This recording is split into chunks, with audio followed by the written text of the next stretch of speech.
बच्चों ऑप्टिक्स में हमारा अगला टॉपिक होगा refraction from curved surface. Curve surface से रेफ्रैक्शन की फिनोमिना कैसे होती है, तो जल्दी जल्दी रिवाइज कर लेते हैं।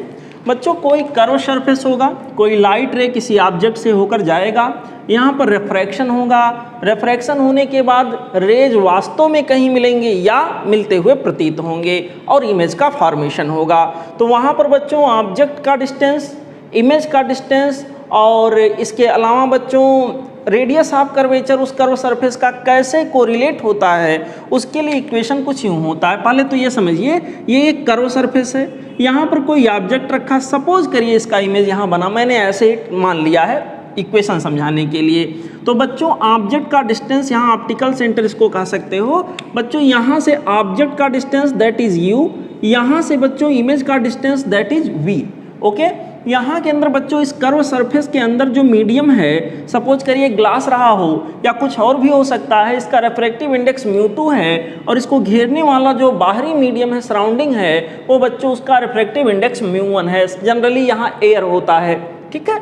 तो यहाँ के अंदर बच्चों जो रिलेशन होता है इन सब में, वो कुछ यूँ दिखाया जाता है μ2 माइनस μ1, अंदर का रेफ्रैक्टिव इंडेक्स अपान बाहर माइनस बाहर का refractive index divided by radius of curvature. Radius of curvature का मतलब इसको अगर पूरा करता हुआ एक स्फीयर एज्यूम करूं तो बच्चों उसका कोई ना कोई सेंटर होगा और सेंटर से यहाँ तक की दूरी जो होगी बच्चों यही कहलाएगा रेडियस ऑफ कर्वेचर। कहीं इसका सेंटर ऑफ कर्वेचर जरूर रहा होगा। सपोज करिए सेंटर ऑफ कर्वेचर हमारा यहाँ है, तो ये वाली दूरी यहाँ के अंदर क्या कहलाएगी, radius of curvature, that is यहाँ के अंदर बच्चों दैट इज r।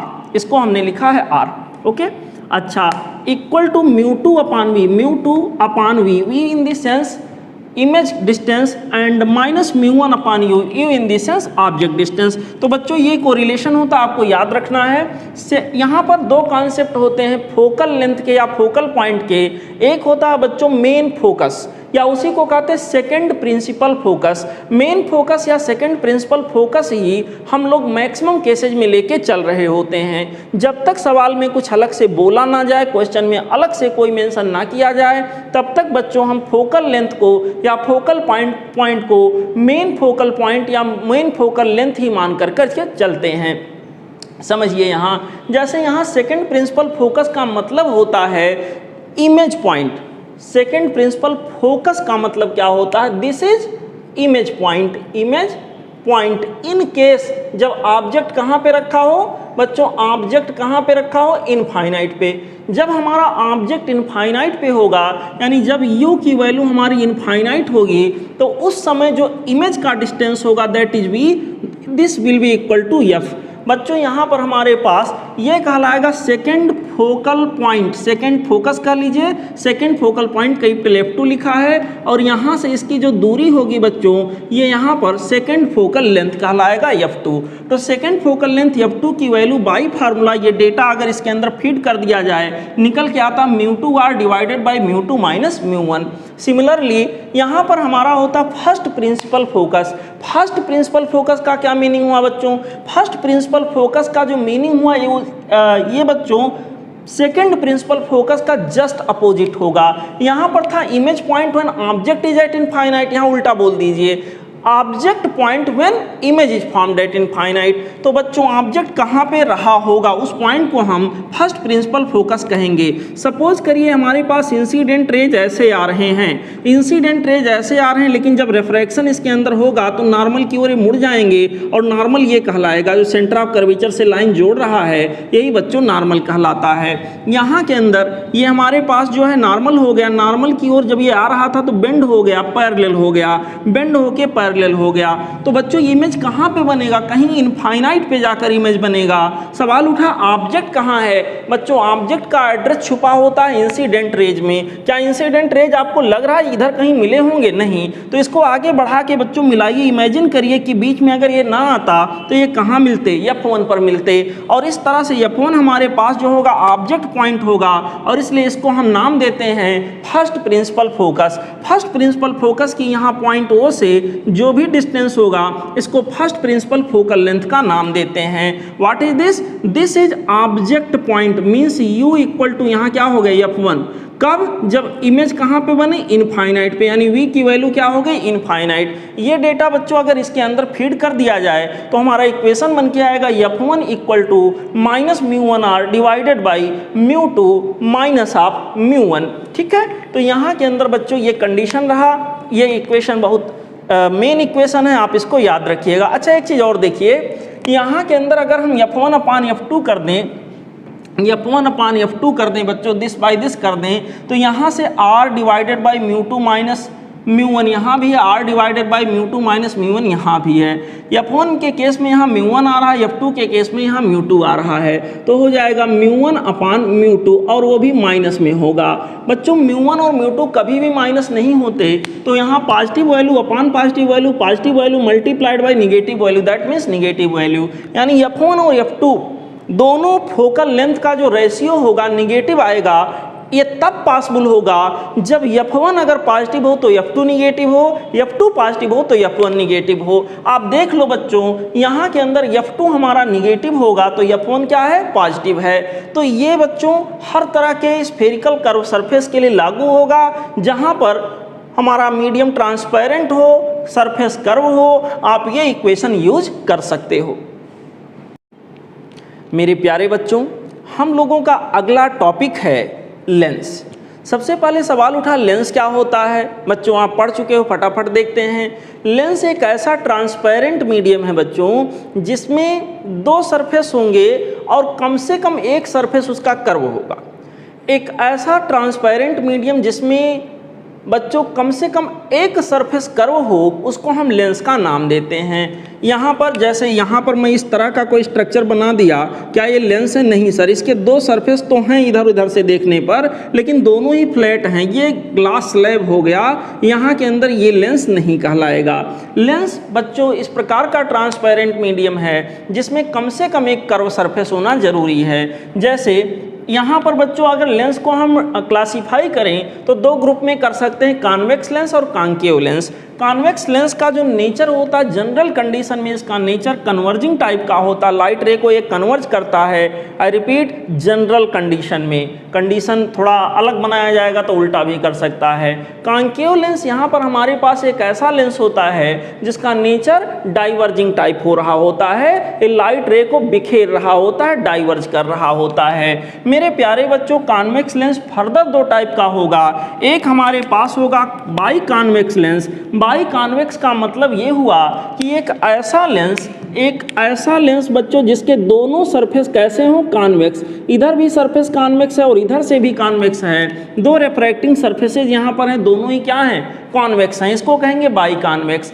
ऐसा कॉन्वेक्स लेंस जिसमें पहला सरफेस, पहला का मतलब हम लेफ्ट से चलना शुरू करेंगे, जो पहले मिलेगा वो पहला सरफेस हो गया, जिसमें पहला सरफेस बच्चों का प्लेन हो और दूसरा सरफेस, दूसरा रिफ्रैक्टिंग सरफेस कैसा हो? कॉन्केव हो, सॉरी कॉन्वेक्स हो। ऐसे लेंस को हम प्लेनो कॉन्वेक्स लेंस का नाम देते। प्लेनो कॉन्वेक्स, इधर से प्लेन है, इधर से क्या है? कॉन्वेक्स है। अगला लेंस हमारे पास होगा कॉन्केवो कॉन्वेक्स। कॉन्केवो कॉन्वेक्स का मतलब ये हुआ जिसमें पहला रिफ्रैक्टिंग सरफेस हमारा कॉन्केव हो और अगला रिफ्रैक्टिंग सरफेस इधर से देखने पर हमें कैसा लग रहा है? कॉन्वेक्स। तो ऐसे लेंस को हम कॉन्केवो कॉन्वेक्स लेंस का नाम देते हैं। आइए कॉन्केव लेंस की बात कर लेते हैं। बच्चों कॉन्केव लेंस के केस में हमारे यहाँ पर तीन टाइप निकल करके आएंगे। एक तो हमारा होगा बाई कॉन्केव। बाई कॉन्केव का मतलब एक ऐसा लेंस, एक ऐसा कॉन्केव लेंस जिसके दोनों रिफ्रैक्टिंग सरफेस कैसे हों? कॉन्केव नेचर के हों, इसको हम बाई कॉन्केव लेंस का नाम देंगे। यहाँ के अंदर बच्चों एक ऐसा लेंस जिसका एक सरफेस हमारा प्लेन हो, फ्लैट हो और अगला सरफेस कॉन्वेक्स हो। बच्चों ऐसे लेंस को हम प्लेनो, इधर से प्लेन है, देखिए आप लेफ्ट से प्लेन है और इधर से क्या है? कॉन्केव है। ऐसे लेंस को प्लेनो कॉन्केव लेंस का नाम देंगे। एक ऐसा लेंस बच्चों जिसका पहला रिफ्रैक्टिंग सरफेस कॉन्वेक्स हो और दूसरा यहाँ पे कॉन्केव हो, ऐसे लेंस को बच्चों हम कॉन्वेक्सो कॉन्केव लेंस का नाम देंगे। तो ये था लेंस का क्लास। अब लेंस बनाने के लिए कौन सा स्टैंडर्ड फॉलो किया जाता है, कैसे लेंस का निर्माण होता है, आइए समझने का प्रयास करते हैं। लेंस क्या होता है मैंने आपको बताया। और यहाँ लेंस जब बनाया जाता है तो क्या टारगेट होता है। बच्चों लेंस बनाने के पीछे टारगेट ये होता है कितने पावर का लेंस बनाया जाता है, सबसे मेन चीज ये कितने पावर का लेंस, और पावर डिपेंड करता फोकल लेंथ पे। तो सबसे मेन चीज जो लेंस के लिए बच्चों डिसाइड करनी होती है, सबसे मेन चीज जो लेंस के लिए डिफाइन करनी होती वो होता है उसका फोकल लेंथ। तो फोकल लेंथ के लिए बच्चों यहाँ फार्मूला क्या फॉलो किया जाता है, ये होता 1/f equal to mu in out. इसका मतलब राइट में इन लिखा है, लेफ्ट में आउट लिखा है, मतलब refractive index of inner medium with respect to outer medium, यानी refractive index of inner medium with respect to surrounding, यानी refractive index of lens with respect to surrounding हो गया, -1 मल्टीप्लाइड बाई 1/R1 -1/R2। सवाल उठा यहाँ R1 क्या है, सवाल उठा यहाँ R2 क्या है। बच्चों जब हम किसी लेंस के बारे में देखते हैं, कॉन्वेक्स लेंस हो कॉन्केव लेंस हो, तो हमें दो रेफ्रैक्टिंग सरफेस नजर आते हैं और दोनों ही कर्व होते हैं।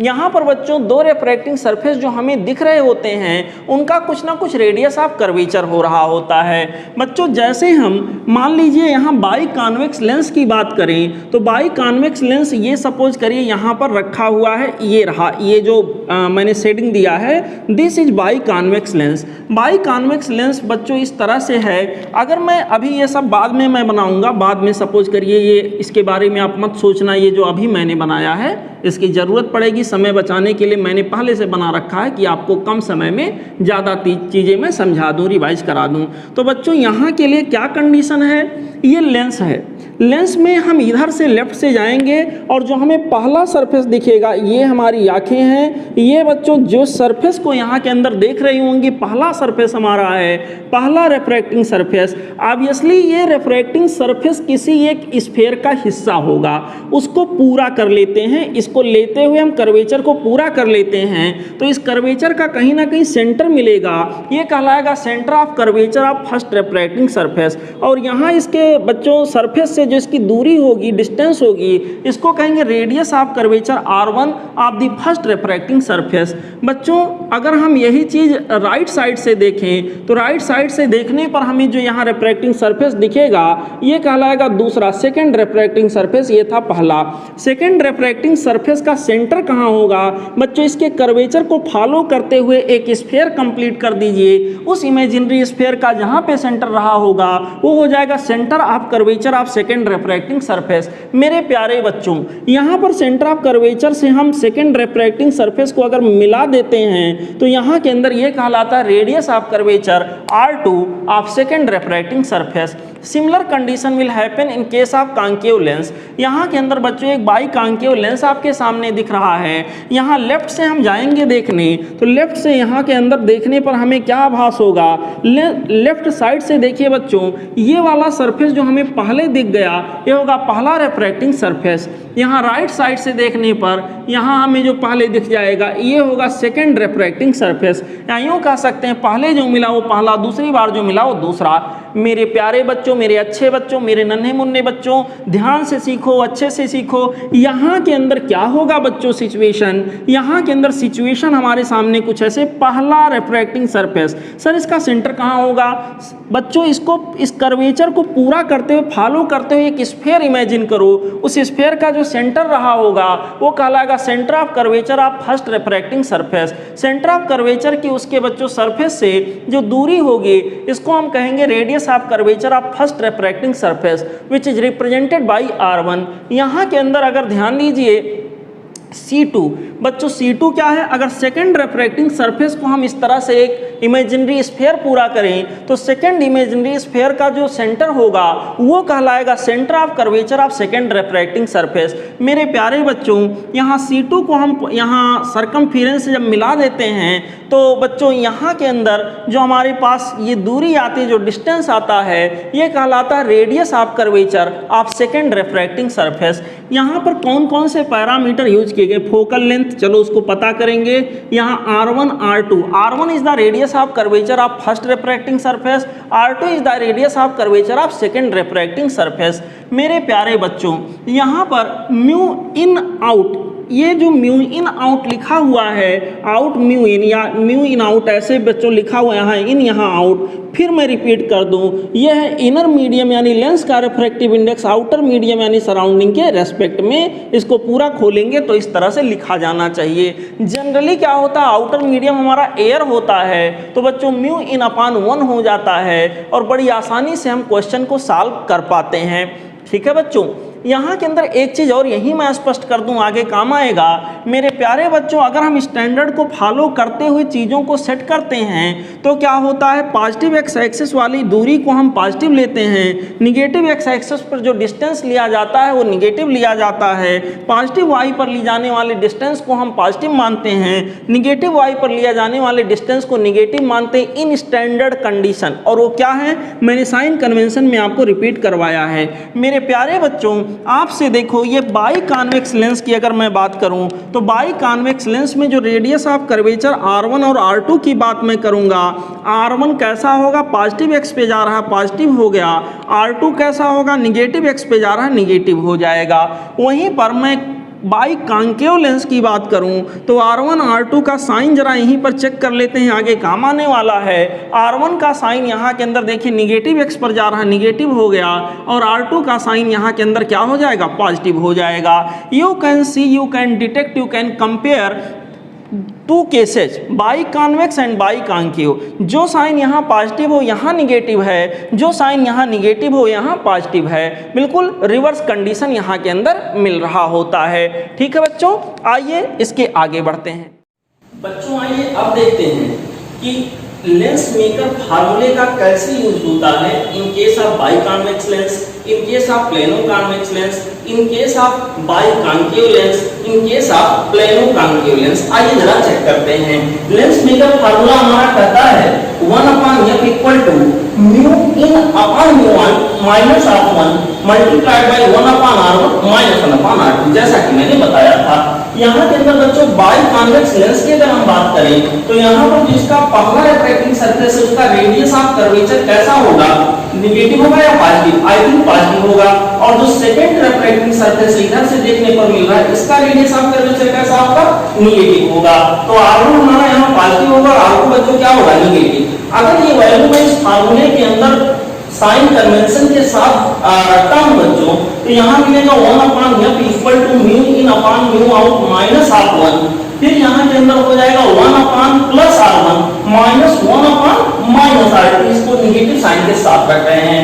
ठीक है बच्चों, यहाँ 1/f की वैल्यू हो गई mu in upon mu out minus of 1/R1 plus 1/R2। ध्यान में अगर ये इक्वेशन आप यूज करते हो, अगर ये इक्वेशन यूज करते हो तो इसमें चीजों की वैल्यू, चीजों मतलब R1 की वैल्यू, R2 की वैल्यू, सब की वैल्यू साइन कन्वेंशन के साथ रखना होगा। लेकिन अगर इसको आप स्पेशली बना लिए, प्रयोग कर लिए, बाई कॉन्वेक्स के लिए यूज कर रहे हैं तो डायरेक्ट बिना साइन कन्वेंशन के इसको यूज करेंगे, जस्ट वैल्यू रखेंगे, क्योंकि साइन कन्वेंशन मैंने ऑलरेडी इसमें यूज कर दिया है। अब देखें यहाँ मान लीजिए मैं बात करूं बच्चों इक्वी कॉन्वेक्स लेंस की, तो इक्वी कॉन्वेक्स लेंस के लिए R1 इक्वल टू R2, दोनों सरफेसेस के रेडियस ऑफ कर्वेचर क्या होंगे, सेम होंगे, इक्वल टू क्या होगा, R। यहाँ पर मैंने मान लिया अपनी साइड से कि R के बराबर है, जब इक्वल है तो अलग अलग क्यों माने। यहाँ के अंदर बच्चों अगर ये वाली डेटा हम इसमें फीड करें तो क्या मिलेगा, 1/f equal to mu in upon mu out minus of 1। यहाँ के अंदर बच्चों 1/r प्लस 1/r कितना हो जाएगा, 2/r। और इस प्रकार से हमारे पास क्या होगा, देखिए इसके अंदर जब मैंने वैल्यू फीड किया तो फिर से मैंने प्लस माइनस कुछ नहीं किया कि प्लस रखें कि माइनस रखें, डायरेक्ट रखा, क्योंकि इसमें ऑलरेडी साइन कन्वेंशन यूज हो चुका है। इसमें मैं जाके रखता तो मुझे सोचना पड़ता कौन पॉजिटिव है कौन निगेटिव है। ठीक है, जो फिलहाल इसी में मैंने रख दिया, या 2/r, और इस तरह से हमारे पास हो जाएगा। अच्छा, ये mu in upon mu out बेटा जो मैंने लिखा है, यहाँ म्यू इन मतलब लेंस के मीडियम का refractive index with respect to surrounding medium, outer medium. अब मैं मान लूं कि हमारा लेंस का मीडियम जो है वो ग्लास है या कुछ और है, और बाहर का मीडियम मैं मान लेता हूं कि बाहर का मीडियम बेटा जो हमारा है वो एयर है। तो ऐसे केस में mu in upon mu out की जगह पर 1 हो जाएगा, म्यू इन, केवल म्यू इन बचा। और लेंस का अंदर का मीडियम जो है उसका रिफ्रैक्टिव इंडेक्स सिंपली म्यू इन को मैं म्यू मान लेता हूं। तो इस तरह से mu in upon mu out की वैल्यू ऐसे केस में जब बाहरी मीडियम एयर होगा और म्यू इन जो यहाँ के अंदर है उसको मैं सपोज करिए म्यू के बराबर लिख देता हूं, तो यहाँ के अंदर बच जाएगा म्यू -1 और ये हो जाएगा 2/r। बेटा कि यहाँ के अंदर हमारे पास f की वैल्यू आ जाएगी, यहाँ से देखिए r divided by 2 times of mu minus 1। ध्यान से देखिए, एयर ग्लास का लेंस अगर हो, एयर ग्लास लेंस यानी ग्लास का लेंस और एयर से चारों तरफ से घिरा हुआ हो, तो यहाँ के लिए क्या सिचुएशन बन के आएगा, ध्यान से समझना मेरे बच्चों। यहाँ के अंदर क्या होगा कि अगर यदि हमारा कंडीशन हो इक्विकॉन्वेक्स का, लेकिन लेंस हमारा ग्लास का बना हो और एयर से घिरा हो, तो यहाँ म्यू की वैल्यू 3/2, एयर से घिरा है बाय 1 यानी 3/2 आ गया -1। यहाँ के अंदर बच्चों फोकल लेंथ हमारा रेडियस ऑफ कर्वेचर के क्या होगा, बराबर आ जाएगा।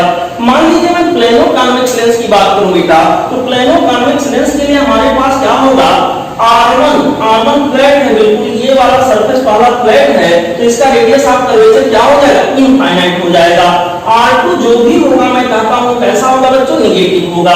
तो यहाँ ये वैल्यूज को रख लेते हैं, इसके अंदर क्या कहानी बनेगी, यहाँ हमारे अंदर हो जाएगी 1/f equal to mu in upon mu out minus of 1, जो कि ये इक्वेशन है बच्चों, ये इक्वेशन इसके अंदर मैं रख रहा हूं। अब इसके अंदर रखूंगा तो साइन कन्वेंशन के साथ रखना पड़ेगा, और यहाँ के अंदर हो गया 1 upon infinite minus 1 upon R2, R2 कैसा नेगेटिव माइनस R2, और इस तरह से बच्चों ये प्लस R2 1 अपॉन R2 हो गया, और ये इक्वेशन बन के आया। Mu in upon mu out की जगह पर सिंपली मैं म्यू रखूंगा, मान के चलूंगा कि लेंस के मीडियम का रिफ्रैक्टिव इंडेक्स म्यू है और बाहर के मीडियम का रिफ्रैक्टिव इंडेक्स 1 है, एयर है बाहर का मीडियम। तो ऐसे पर्टिकुलर केस में हमारे पास 1 अपॉन f की वैल्यू कुछ इस ढंग से आ जाएगी, और f की वैल्यू हो जाएगी r divided by mu minus 1। ये हो गया बच्चों focal length. In case of glass lens, plano convex के केस में ग्लास लेंस हो और बच्चों एयर से घिरा हो तो क्या होगा, आइए जरा देखते हैं।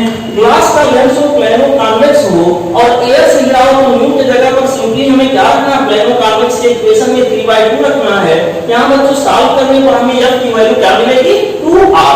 अब देखिए, मान लीजिए ये सारी चीजें मैं डिस्कस करूं कॉन्केव लेंस के लिए, मैं कहूंगा प्लेनो कॉन्वेक्स नहीं और सॉरी बाई कॉन्वेक्स नहीं और बाई कॉन्केव का केस है, कॉन्केव का केस है, तो ऐसे केस में क्या होगा, ये साइन उल्टा हो जाएगा बच्चों। R1 हमारा, अगर हम इसको कॉन्केव की तरह से देखेंगे तो हमारा R1 होगा वो नेगेटिव होगा, R2 पॉजिटिव होगा, R1 नेगेटिव होगा, R2 कैसा होगा, पॉजिटिव होगा। और जब मैं यहाँ इसको नेगेटिव और इसको पॉजिटिव रखूंगा तो यहाँ भी नेगेटिव, यहाँ भी नेगेटिव, नेगेटिव को बाहर निकालूंगा, कुछ इस तरह का इक्वेशन बनेगा। फिर बच्चों मैं यहाँ इक्विकॉन्केव की बात कर लूंगा, इक्विकॉन्केव की बात कर लूंगा, तो ऐसे केस में हमारे पास क्या होगा कि यहाँ माइनस ऑलरेडी यहाँ पर है, ऑलरेडी साइन कन्वेंशन इसमें यूज्ड है, बस वैल्यू रखिए 1/r 1/r 2/r, बस अंदर इतना आएगा, यहाँ माइनस आ जाएगा, बाकी सिचुएशन वैसे ही है, बिल्कुल वैसा ही इक्वेशन मिलेगा, बस अपने निगेटिव में मिलेगा। यहाँ के अंदर बच्चों एयर ग्लास लेंस की प्लेनो यहाँ पर बच्चों माफ करिएगा, अगर बाई कॉन्केव की बात करूं और एयर ग्लास का लेंस ले लूं, यहाँ ग्लास का लेंस हो और एयर से घिरा हुआ हो, तो ऐसे केस में बिल्कुल सिमिलर इक्वेशन बनेगा, कर सकते क्या होगा, नेगेटिव होगा, minus of.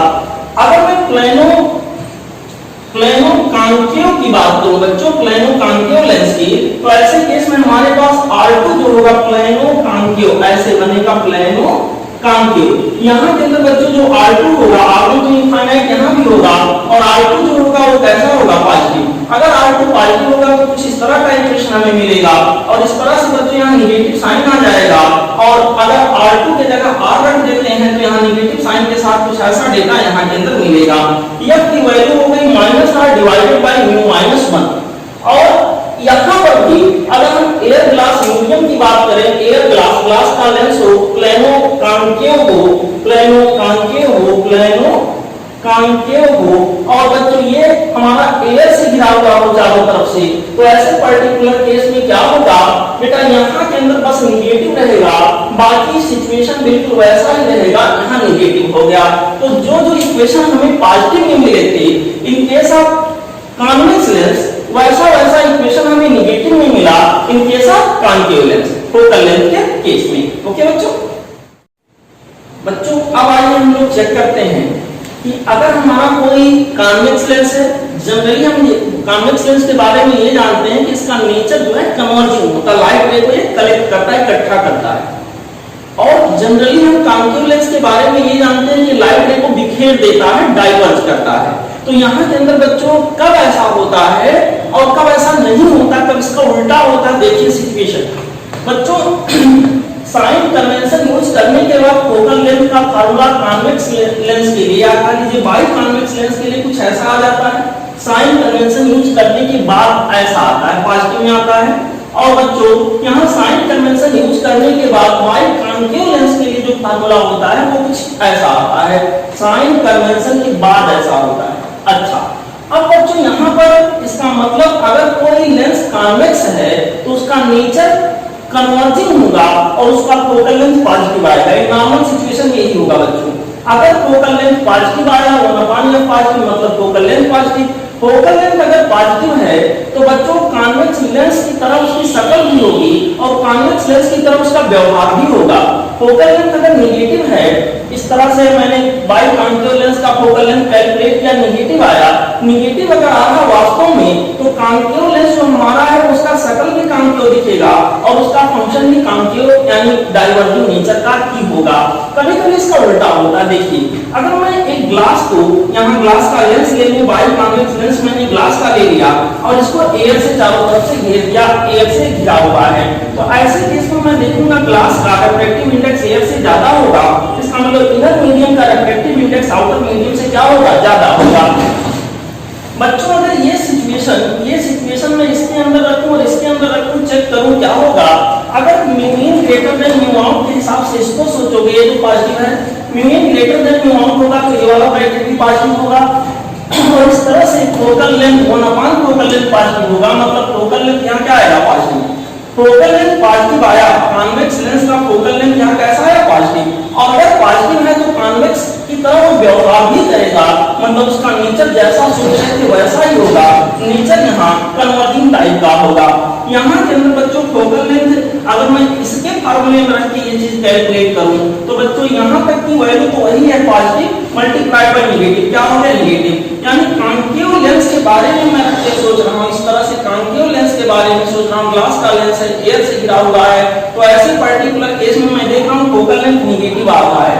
Focal length negative आया मतलब इसका नेचर कैसा होगा, डाइवर्जिंग ही होगा, कॉन्केव की तरह उसकी शक्ल भी होगी, कॉन्केव की तरह वो व्यवहार भी करेगा, उसका नेचर डाइवर्जिंग होगा।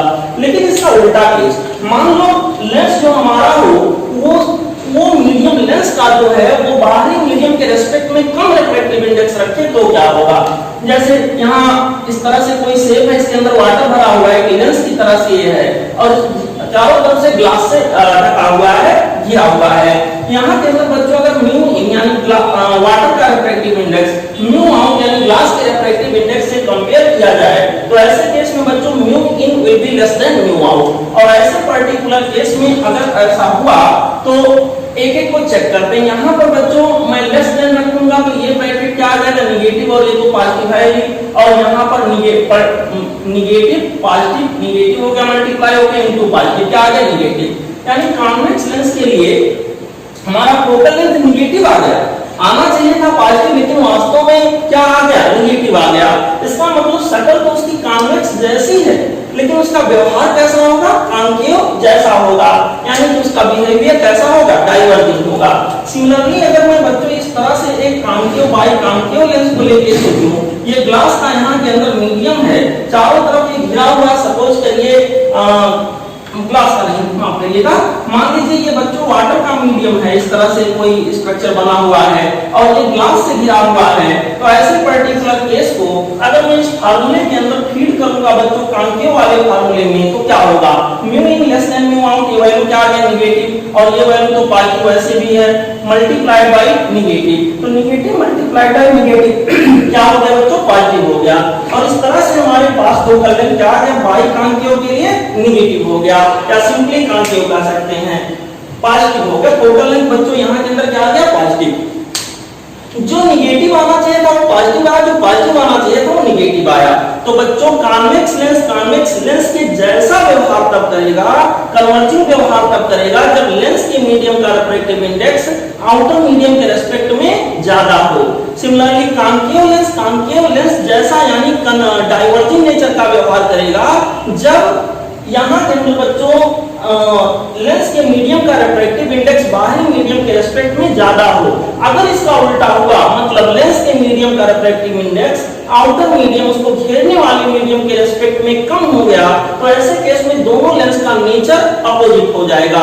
दिखेगा कॉन्वेक्स, व्यवहार करेगा कॉन्केव की तरह, दिखेगा कॉन्केव, व्यवहार करेगा कॉन्वेक्स की तरह से। ओके बच्चों, मान लीजिए बच्चों कोई सिचुएशन ऐसा हो कि कहीं किसी ऐसे मीडियम में लेंस को रख दिया जाए कि लेंस के मीडियम का जो रिफ्रैक्टिव इंडेक्स है वो आउटर मीडियम के इक्वल हो जाए।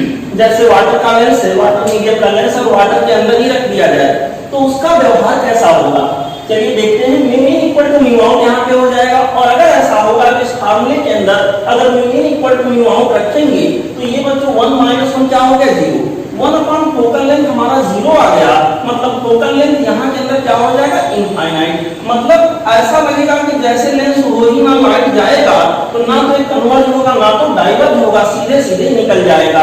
कोई भी लेंस का शकल हो, कॉन्वेक्स हो, कॉन्केव हो, अगर बाहरी मीडियम और इनर मीडियम एक हो गया तो इनफैक्ट लेंस का अस्तित्व ही नहीं रहा, वो पूरा एक प्लेन ग्लास शीट की तरह से व्यवहार करेगा। जैसे ये हमारा होता, कोई लाइट में सीधा गया, सीधा निकल गया बिना डेविएट हुए, उसी तरह से यहाँ पर व्यवहार होगा कि अगर हम लेंस ले लें इनर और आउटर मीडियम का रिफ्रैक्टिव इंडेक्स सेम रखें तो ऐसे पर्टिकुलर केस में बच्चों लाइट रे बिना डेविएट हुए निकल जाएगा और ये हमारा लेंस एक प्लेन ग्लास शीट की तरह से व्यवहार करेगा। ओके बच्चों, किसी लेंस के पावर का क्या मतलब होता है, उसको कैलकुलेट करने के लिए कौन से फार्मूले का यूज किया जाता है। बच्चों पावर का मतलब, लेंस के पावर का मतलब, लेंस का काम होता है लाइट रे को या तो डाइवर्ज कराना या तो कन्वर्ज कराना। जो लेंस जितना अच्छे से काम कर पाता है बच्चों उसका पावर उतना ही ज्यादा होता है। जिस लेंस की कन्वर्ज करा पाने की क्षमता ज्यादा होगी या डाइवर्ज करा पाने की क्षमता ज्यादा होगी बच्चों, ऐसे लेंस का फोकल लेंथ ऑटोमेटिकली कम हो जाएगा। इट मींस क्षमता ज्यादा मतलब पावर ज्यादा तो यहाँ पर बच्चों हमारा फोकल लेंथ क्या हो गया, कम। तो किसी लेंस के पावर और फोकल लेंथ के बीच में जो रिलेशन होता है power equal to 1 focal length होता है।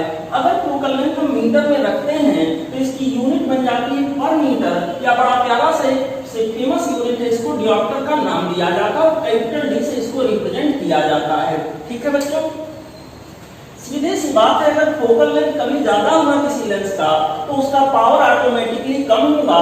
फोकल लेंथ अगर कम हुआ तो पावर अपने आप क्या होगा, ज्यादा होगा। ओके बच्चों, अब ध्यान से देखिए, मान लीजिए हम कोई ऐसे 1, 2, 3 ऐसे कई सारे लेंस को एक दूसरे के एडजेसेंट मैंने ऐसे रख दिया है कि सभी के ऑप्टिकल सेंटर जो है बेटा वो ऑप्टिकल सेंटर उसकी प्रिंसिपल एक्सिस पे आ गए। सभी के प्रिंसिपल एक्सिस यूं कह लीजिए सेम होंगे, या यूं कह लीजिए सभी के ऑप्टिकल सेंटर जो होंगे वो एक ही प्रिंसिपल एक्सिस पर होंगे। बात तो वही पड़ा, मतलब अगर सभी के प्रिंसिपल एक्सिस एक ही हैं और इस तरह से साइड बाय साइड सबको रखा गया हो जैसे मैंने दिखाया है, तो ऐसे पर्टिकुलर केस में कंबाइंड सिस्टम का जो फोकल लेंथ होगा वो होगा 1/f1, 1 पहले का फोकल लेंथ प्लस 1 दूसरे का focal length plus 1 third lens का फोकल लेंथ। और इस तरह से पावर की वैल्यू 1/f का मतलब कॉम्बिनेशन का पावर मतलब p हो गया, 1/f1 का मतलब पहले लेंस का पावर जो कि p1 हो गया, 1/f2 मतलब दूसरे लेंस का पावर जो कि p2 हो गया, 1/f3 मतलब तीसरे लेंस का पावर जो कि क्या हो गया, p3 हो गया। और इस तरह से बच्चों p = p1 + p2 + p3 के बराबर आ गया। ध्यान रहे प्यारे बच्चों, जब भी इस इक्वेशन को आप लगाते हो तो उसमें f1, f2, f3 या जितने भी हैं बच्चों उन सब की वैल्यू इसी तरह से p1, p2, p3 इन सब की वैल्यू क्या करेंगे, उचित साइन कन्वेंशन के साथ रखेंगे। ठीक है बच्चों, कॉन्वेक्स है, नॉर्मल कंडीशन में कॉन्वेक्स है तो फोकल लेंथ यहाँ के अंदर हम क्या रखेंगे, पॉजिटिव में रखेंगे। और अगर कॉन्केव के लिए कभी यूज करें, मान लो यहाँ कॉन्केव होता तो f2 की वैल्यू रखते समय क्या रखते, निगेटिव रखते। यहाँ के अंदर बच्चों मान लो दो लेंस ऐसे रखे हुए हों और इनके ऑप्टिकल सेंटर के बीच की दूरी d हो, तो ऐसे केस में कंबाइंड सिस्टम का फोकल लेंथ के लिए जो इक्वेशन आता है वो कुछ ऐसे होता है, 1/f और combined system will be equal to 1/f1 + 1/f2 minus of d times of 1/f1 * 1/f2 यानी d divided by f1 * f2। ठीक है बच्चों, इस तरह से पावर p की वैल्यू हो गया p1 + p2 minus d times of 1/f1 मतलब p1 1/f2 मींस p2।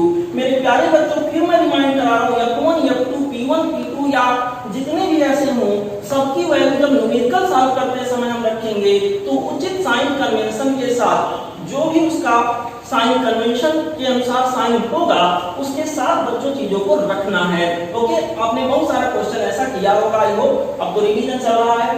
मेरे प्यारे बच्चों, मान लो एक हमने कॉन्वेक्स लेंस लिया बाई कॉन्वेक्स और एक हमने बाई कॉन्केव लेंस लिया ऐसे ऐसे, और मान लेते हैं ये दोनों के दोनों ही इक्वी कॉन्वेक्स ये है, इक्वी कॉन्केव ये है, मतलब जितना रेडियस ऑफ कर्वेचर यहाँ का है उतना यहाँ का है उतना यहाँ का है।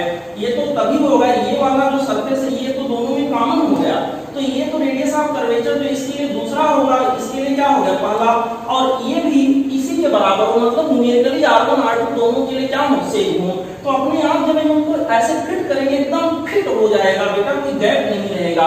अब उस केस में अगर हम देखें μ1 ग्रेटर देन अगर μ2 है, मान लेते हैं कॉन्वेक्स वाले का रिफ्रैक्टिव इंडेक्स μ1 है, कॉन्केव वाले का μ2 है, नॉर्मल कंडीशन में सिचुएशन है, बाहर ये एयर से घिरा हुआ है, अगर μ1 ग्रेटर देन μ2 है तो मेरे प्यारे बच्चों ऐसे पर्टिकुलर केस में जो इसका ओवरऑल बिहेवियर होगा μ1 ग्रेटर देन है, मतलब कॉन्वेक्स जीत गया, कॉन्वेक्स जीत गया तो ओवरऑल व्यवहार कॉन्वेक्स जैसा होगा, कन्वर्जिंग नेचर का होगा। μ1 इज लेस देन μ2 अगर है तो ऐसे केस में हम क्या कहेंगे, μ1 लेस देन μ2।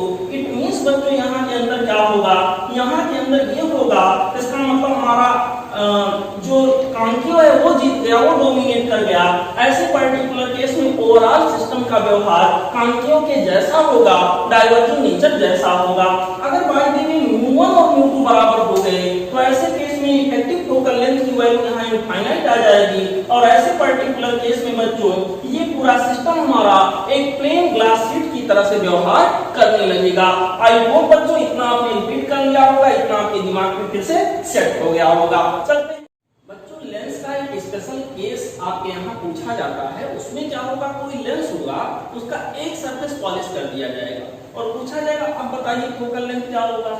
जैसे मैंने एक इक्वी कॉन्वेक्स लेंस लिया, बाई कॉन्वेक्स में इक्वी कॉन्वेक्स लेंस लिया है और मैंने उसका एक सरफेस देखिए पॉलिश कर दिया है, तो पूछा जाएगा इसका फोकल लेंथ क्या होगा। सिंपली जब इसमें से लाइट रे को मैं भेजूंगा बच्चों तो लाइट रे इसको पार नहीं कर पाएगा, यहाँ से टकराने के बाद फिर से वापस चला जाएगा। तो लेंस तो यहाँ एक ही है बट लेंस का रोल यहाँ दो बार आ रहा है।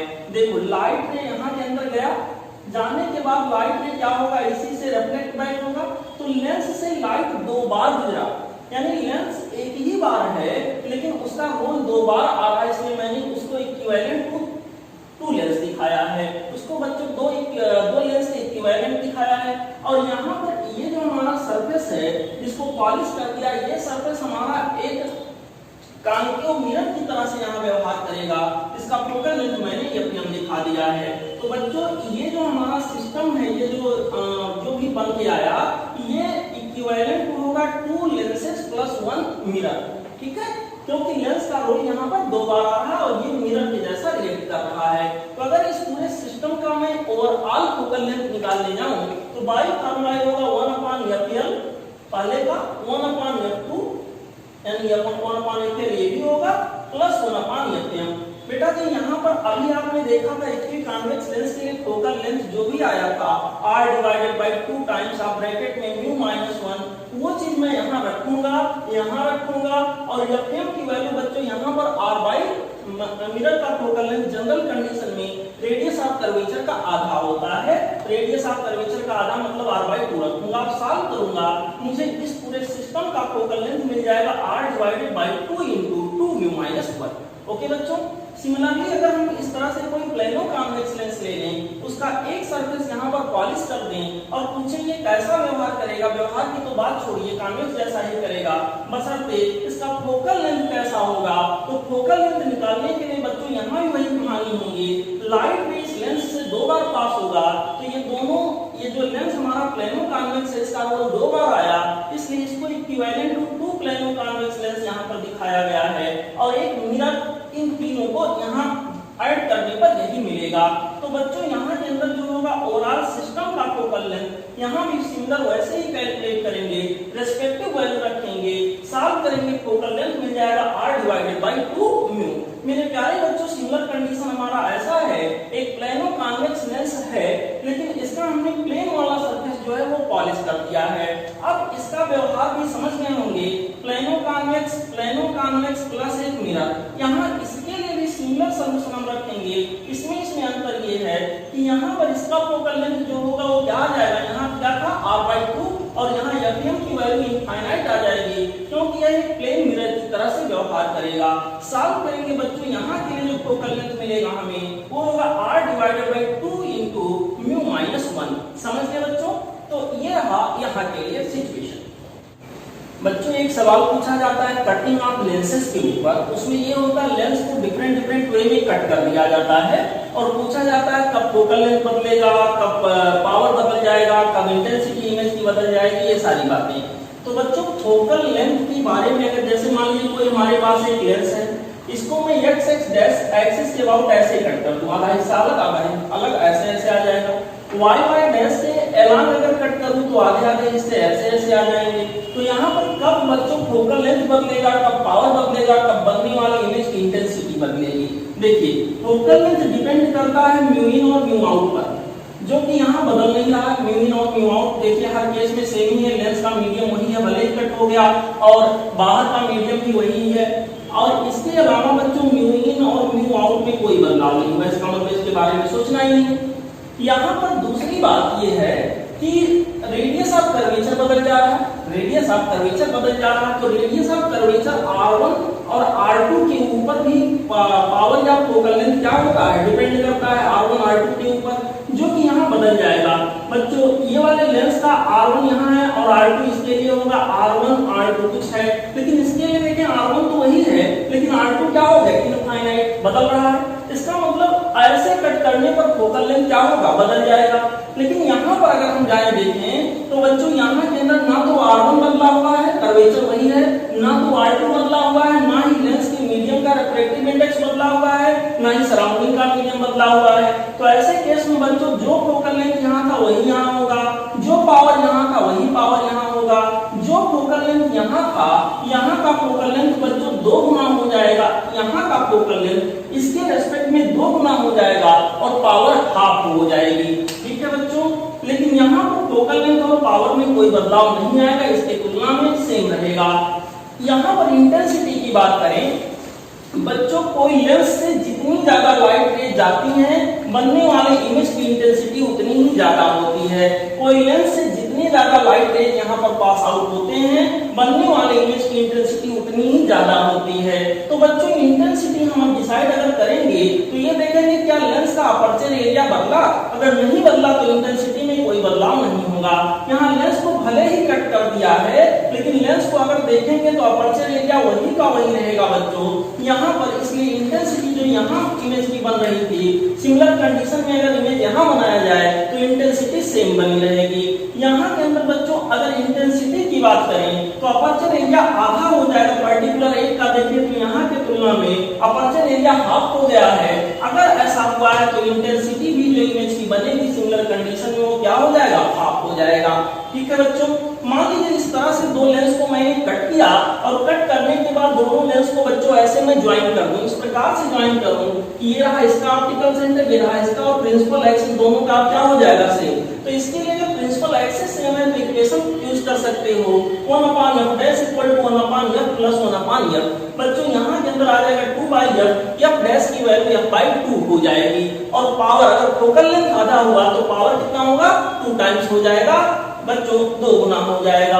मान लो यही दोनों लेंस हों लेकिन इनको रखने का तरीका मैं चेंज कर दूं तो बच्चों क्या होगा, एक को मैंने ऐसे रखा इसका बेस नीचे है और एक को मैंने ऐसा रखा इसका बेस ऊपर है। तो क्या होगा, जब लाइट रे ऐसे जा रहा होगा तो इधर की ओर ये डाइवर्ट होने की कोशिश कराएगा, लेकिन जब इसमें से गुजरेगा तो ये इधर की ओर डाइवर्ट कराने या कन्वर्ट कराने की कोशिश करेगा।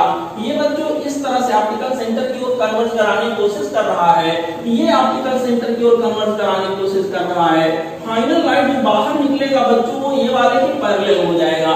यानी ये जो पूरा सिस्टम हमारा है ये एक प्लेन ग्लास शीट की तरह से व्यवहार करेगा। क्यों, कैसे पहचाना, क्योंकि फोकल लेंथ बच्चों क्या हो गया, इनफाइनाइट। मतलब ये जो रेज कहीं मिलेंगे जाकर के वो कहां पे मिलेंगे, इनफाइनाइट पे मिलेंगे। एक सवाल ये बड़ा सा कॉमन है, इस तरह से 2 प्लेनो कॉन्वेक्स लेंस लिया जाएगा और दोनों को डिफरेंट डिफरेंट तरीके से रखा जाएगा, साइड बाय साइड ऐसे। एक बार ये देखिए, एक का प्लेन सरफेस अगले के कॉन्वेक्स सरफेस से, इसका कॉन्वेक्स सरफेस अगले के कॉन्वेक्स सरफेस से, एक का प्लेन सरफेस अगले के प्लेन सरफेस से, इस तरह से बच्चों चिपका के रखा गया है। तो यहाँ के अंदर जो focal length f1, f2, f3 हमारे पास होगा बच्चों, वो इन तीनों के लिए क्या आएगा, सेम आएगा। कंबाइंड इसका मान लिया f1 है, इस कॉम्बिनेशन का मान लिया f2 है, इस कॉम्बिनेशन का मान लिया f3 है। तो याद रखिएगा इसका सीधे सीधे यहाँ के अंदर f1, f2, f3 बच्चों सेम होगा। क्या इन तीनों का अगर रेशियो पूछा जाए मेरे प्यारे बच्चों तो क्या हो जाएगा, 1:1:1। बच्चों एक सवाल ये पूछा जाता है, कोई लेंस दे देगा और उसमें जो है उस लेंस का जो मटेरियल होगा वो थोड़ा बदल के होगा। कहने का मतलब लेंस के मटेरियल आधा देखिए, आधा मटेरियल जो है उसका रिफ्रैक्टिव इंडेक्स μ1 है, बाकी हाफ जो है उसका रिफ्रैक्टिव इंडेक्स μ2 है। तो बच्चों अगर ये मटेरियल का रिफ्रैक्टिव इंडेक्स अलग अलग है तो इतने पार्ट का फोकल लेंथ अलग होगा और इतने पार्ट का फोकल लेंथ अलग होगा। तो ये वाला जो है लाइट रे को कहीं और कंसंट्रेट करेगा और ये वाला लाइट रे को कहीं और कंसंट्रेट करेगा। इसका मतलब ये होगा कि इन दोनों के द्वारा अलग अलग किसी ऑब्जेक्ट का इमेज बनाया जाएगा। मेरे प्यारे बच्चों, ऑब्जेक्ट एक ही होगा, उसका यहाँ दो इमेज बनेगा। क्यों? क्योंकि यहाँ दो टाइप के रिफ्रैक्टिव इंडेक्स हैं, दो टाइप के मटेरियल यूज किए गए हैं। ठीक है, इसी तरह से यहाँ μ1, μ2, μ3, जहाँ ये भी condition μ1 is not equal to μ2 is not equal to μ3, अगर ऐसा है तो यहाँ के अंदर बच्चों तीनों पार्ट का अलग अलग फोकल लेंथ होगा और तीनों अलग अलग जगह ऑब्जेक्ट का इमेज बनाएंगे। इसका मतलब एक ही ऑब्जेक्ट का तीन इमेज बनेगा, लेकिन इमेज की इंटेंसिटी जो तीन बनेंगे उनकी इंटेंसिटी ओरिजिनल इमेज जो एक बनता उससे कम होगा। मान लीजिए पूरा एक ही मटेरियल होता तो वहां से जो इमेज बनता उसकी तुलना में ये इंटेंसिटी तीनों इमेज की क्या होगी, कम होगी। मान लीजिए बच्चों मैंने एक एग्जांपल लिया, कोई इस तरह से लेंस है, इसमें 1 2 3 4 रीजन दिखाए गए हैं। पहले रीजन का 1.2 है, अगले का 1.3, अगले का 1.4, अगले का 1.6, ये रिफ्रैक्टिव इंडिसेस हैं। तो बच्चों अगर मैं आपसे पूछूं कितना इमेज यहाँ ये लेंस बनाएगा किसी ऑब्जेक्ट का, इसके सामने कोई ऑब्जेक्ट रखोगे तो 1.2, 1.3, 1.4, 1.6 चार टाइप के यहाँ मटेरियल हैं। एक ही ऑब्जेक्ट का कितना इमेज बनेगा, 4 इमेज, 4 इमेज यहाँ के अंदर बन करके आएगा। मान लो मैंने एक एग्जांपल लिया 1.3, 1.5, 1.3, मैं पूछूं इसके सामने अगर कोई ऑब्जेक्ट रखूं तो उस ऑब्जेक्ट का कितना इमेज बनेगा? जवाब होगा, आप सोच रहे होंगे शायद 3, अगर ऐसा सोच रहे हैं तो गलत है, अगर आप सोच रहे हैं 2 तो ये सही है। बच्चों यहाँ पर हमें मटेरियल ऐसे नहीं गिनना होता है, हमें टाइप ऑफ मटेरियल गिनना होता है। यहाँ का 1.3 और यहाँ का 1.3 है तो ये दोनों तो टाइप एक ही हुआ ना, इसको एक ही काउंट करेंगे, प्लस एक ये हो गया। तो यहाँ पर एक ऑब्जेक्ट का कितना इमेज बनेगा, 2 इमेज बनेगा, ना कि 3। तो आप लोग ऐसे मत गिनिएगा, केवल लेकर इसको गिनिएगा कि ये कितने टाइप का है। अगर कहीं 2 या 3 रिपीट हो रहे हैं तो जितनी बार रिपीट होगा उसको केवल एक काउंट करिएगा, आपको नंबर ऑफ इमेज पता चल जाएगा। ये बच्चों नंबर ऑफ इमेज निकालने का जो तरीका है ये तब एप्लीकेबल होगा जब मटेरियल यहाँ पर इस तरह से रखे हुए हों, इस तरह से एक टॉप पर है फिर उसके नीचे फिर ऐसे रखे हुए हों। अगर बच्चों मटेरियल ऐसे साइड बाय साइड है, कोई लेंस है, आधा मटेरियल कोई अलग है आधा अलग है, लेकिन अब वो ऐसे एक आधा अलग ये था, लेकिन ये अलग केस हुआ। अब इसके सामने अगर मैं कोई ऑब्जेक्ट रखूंगा तो इन दोनों के कॉम्बिनेशन का फोकल लेंथ कहीं एक ही पॉइंट पे जाएगा, मतलब एक ऑब्जेक्ट का एक ही इमेज यहाँ के अंदर बन के आएगा। तो बच्चों ये जो इमेज की संख्या निकालने का मैंने तरीका आप सबको बताया वो तब लागू होगा जब मटेरियल ऐसे अरेंज किए गए हों, ना कि ऐसे। मान लीजिए बच्चों एक सवाल ऐसे पूछा जाए कि कोई एक लेंस है, वो ट्रांसपेरेंट लेयर से, कोई ऐसा लेयर ट्रांसपेरेंट से इसकी कोटिंग कर दी गई है कि बच्चों ये कोटिंग बहुत पतला सा, बहुत थिन कोटिंग कर दी गई चारों तरफ से। यहाँ पर पूछा जाएगा इसके फोकल लेंथ और पावर पर क्या प्रभाव पड़ेगा, जो इमेज बनेगा उसकी इंटेंसिटी पर क्या प्रभाव पड़ेगा, ये सारी बातें। तो बच्चों एक बात, अगर ये जो लेयर है उसको मैंने रेड पेन से बना के यहाँ दिखाया है आपको, जरा ध्यान से देखें। ऐसा महसूस हो रहा है जैसे ये रेड वाला हिस्सा इधर से देखने पर कॉन्वेक्सो कॉन्केव और इधर से देखने पर कॉन्केव कॉन्वेक्स। तो बच्चों कॉन्वेक्सो कॉन्केव और कॉन्केव कॉन्वेक्स, तो एक कॉन्केव की तरह से जो पतला कॉन्वेक्स की तरह से, तो इन दोनों का प्रभाव दोनों साइड से वैसे कैंसिल हो जाता है। और अगर दूसरे वे में सोचें तो ये लेयर बड़ा पतला है, इसका कोई बहुत खासा प्रभाव नहीं पड़ता है, तो यहाँ इसका जवाब सिंपली आप यही देंगे अगर क्वेश्चन आए, फोकल लेंथ पावर इंटेंसिटी, क्योंकि अपर्चर एरिया भी नहीं चेंज हो रहा है, ये सारी चीजें क्या रहेंगी, रिमेन्स अनचेंज। बच्चों ये आप ध्यान रखिएगा। बच्चों आइए हम लोग देखते हैं मैग्नीफिकेशन की प्रोसेस लेंस में कैसे होती है।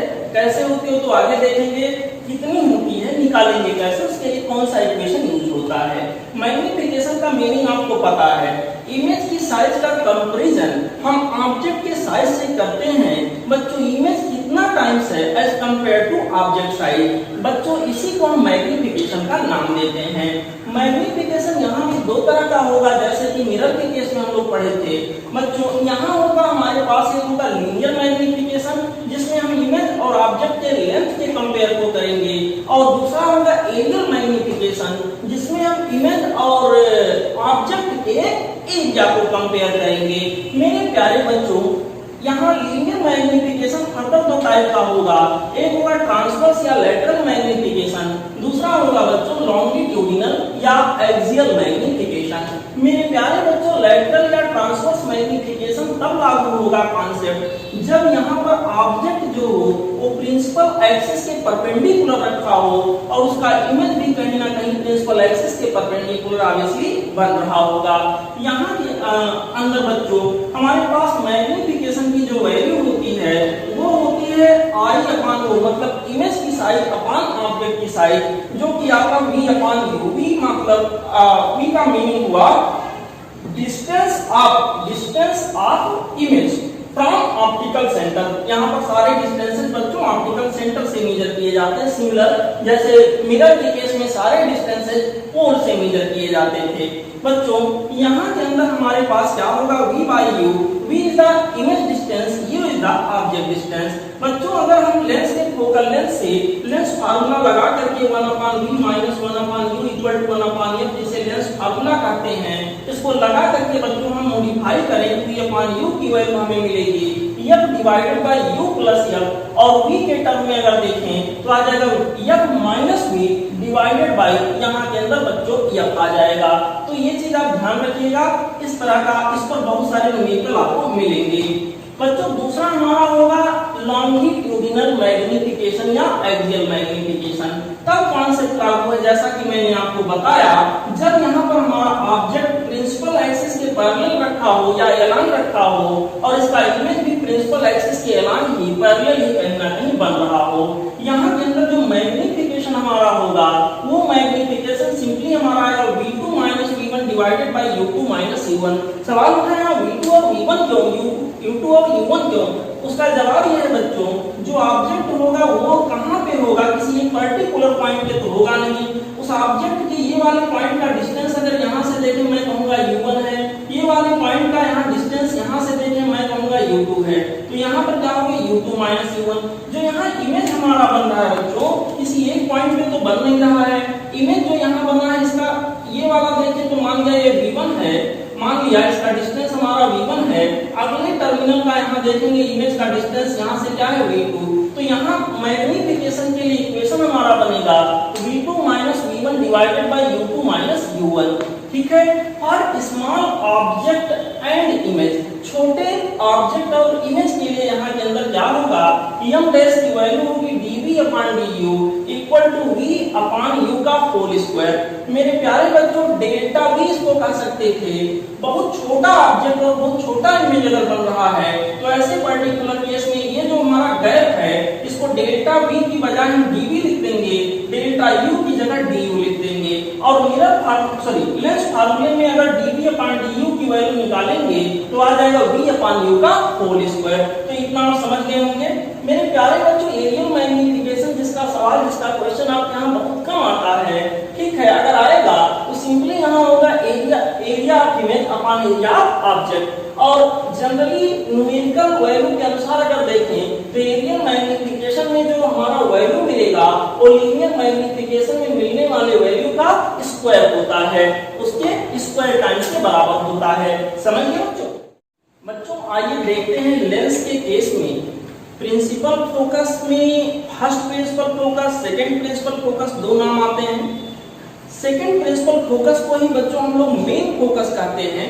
मिरर के केस में हम लोगों ने पढ़ा था, वैसे ही यहाँ पे है मेन फोकस या सेकंड प्रिंसिपल फोकस का क्या मतलब हुआ। मतलब ये हुआ जैसे वहां जो पढ़े थे सिमिलर मतलब यहाँ पे है बच्चों, इमेज पॉइंट इन केस जब ऑब्जेक्ट कहाँ पे हो, ऑब्जेक्ट कहाँ पे हो, इनफाइनाइट पे हो। जब हमारा ऑब्जेक्ट बच्चों इनफाइनाइट पे होगा तो इमेज जिस पर्टिकुलर पॉइंट पे बनेगा उस इमेज पॉइंट को हम नाम देते हैं सेकंड प्रिंसिपल फोकस या उसी को नाम देते हैं मेन फोकस। देखिए F2 ऑब्जेक्ट हमारा इनफाइनाइट पे था, कॉन्वेक्स लेंस से इमेज यहाँ कहीं बना रहा है बच्चों, जिस पर्टिकुलर पॉइंट पे बनाएगा इमेज उस इमेज पॉइंट को ही हम सेकंड प्रिंसिपल फोकस या मेन फोकस का नाम देंगे। और ऑप्टिकल सेंटर से इसकी जो दूरी होगी इसको बच्चों focal length, second principal focal length या फोकल लेंथ जनरली बोल देते हैं। ठीक है बच्चों। अब देखें यहाँ के अंदर क्या होगा, फोकल लेंथ में इसको F2 आप लिख सकते हो, स्मॉल F2। इधर अभी जाएंगे आगे देखेंगे F1 मिलेगा।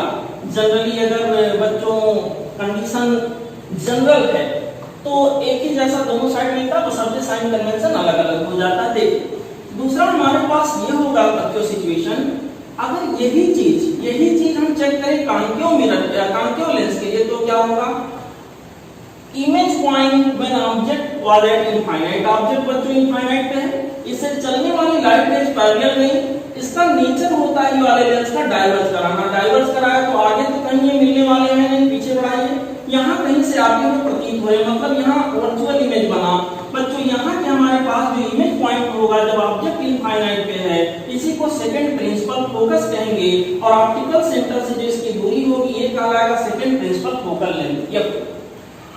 इसका जस्ट रिवर्स कर दीजिए, वहां कह रहे थे image point when object is eight infinite, उसका रिवर्स बोलिए object point when image is found at infinite. उल्टा बोल रहे हैं बच्चों, इमेज हमें इनफाइनाइट पे बनाना है, ऑब्जेक्ट को कहां रखें। सपोज ऑब्जेक्ट यहां कहीं है तो ऑब्जेक्ट से चलने वाली लाइट रेज जब यहां कॉन्वेक्स लेंस से गुजरेंगे तो बच्चों ऐसे ना जाकर थोड़ा डाइवर्ज होंगी। डाइवर्ज इस तरह से हो ये दोनों एक दूसरे के पैरेलल हो जाए तो इमेज कहां पे जाके बनेगा, इनफाइनाइट पे। बच्चों ऑब्जेक्ट पॉइंट जब इमेज कहां बने, इनफाइनाइट पे बने, तो उस ऑब्जेक्ट पॉइंट को हम नाम देंगे first principal focus. Okay. Similarly अगर हम कॉन्केव लेंस का एग्जांपल लेके समझने का प्रयास करें तो यहाँ पर मान लीजिए ऐसे कन्वर्जिंग नेचर की लाइट रेज आ रहे हैं, ये क्या कराएगा, थोड़ा डाइवर्ज कराएगा, इस तरह से डाइवर्ज करा दे, ये जाके कहाँ मिले, इनफाइनाइट पे। बच्चों इनफाइनाइट पे कहीं जाके मिले।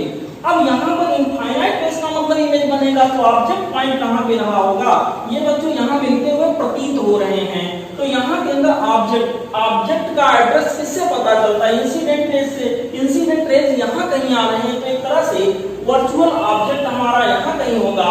तो यहाँ के अंदर बच्चों ऑब्जेक्ट पॉइंट को इस केस में क्या नाम देंगे, फर्स्ट प्रिंसिपल फोकस। इन केस जब हमारा इमेज कहाँ पे बने, इनफाइनाइट पे, और यहाँ ऑप्टिकल सेंटर से जो इसका डिस्टेंस होगा बच्चों इसको हम फर्स्ट प्रिंसिपल फोकल लेंथ का नाम देंगे। सिमिलर यहाँ जो लेंथ होगा इसको फर्स्ट प्रिंसिपल फोकल लेंथ का नाम देंगे। समझ लीजिए अगर सवाल में जनरली फोकल लेंथ की बात की जाती है, सवाल में बच्चों सिंपली हम लोग फोकस की बात करते हैं, तो फोकस का मतलब या फोकल पॉइंट का मतलब या यहाँ पर फोकल लेंथ का मतलब अगर मेंशन ना किया जाए तो इसी को मान के चलेंगे, मेन फोकस को मान करके चलेंगे। बच्चों हमारा अगला टॉपिक है, छोटा सा टॉपिक है, न्यूटन्स फार्मूला। लेंस के रिगार्डिंग बच्चों न्यूटन जी ने एक फार्मूला दिया है, छोटा सा देख लीजिए।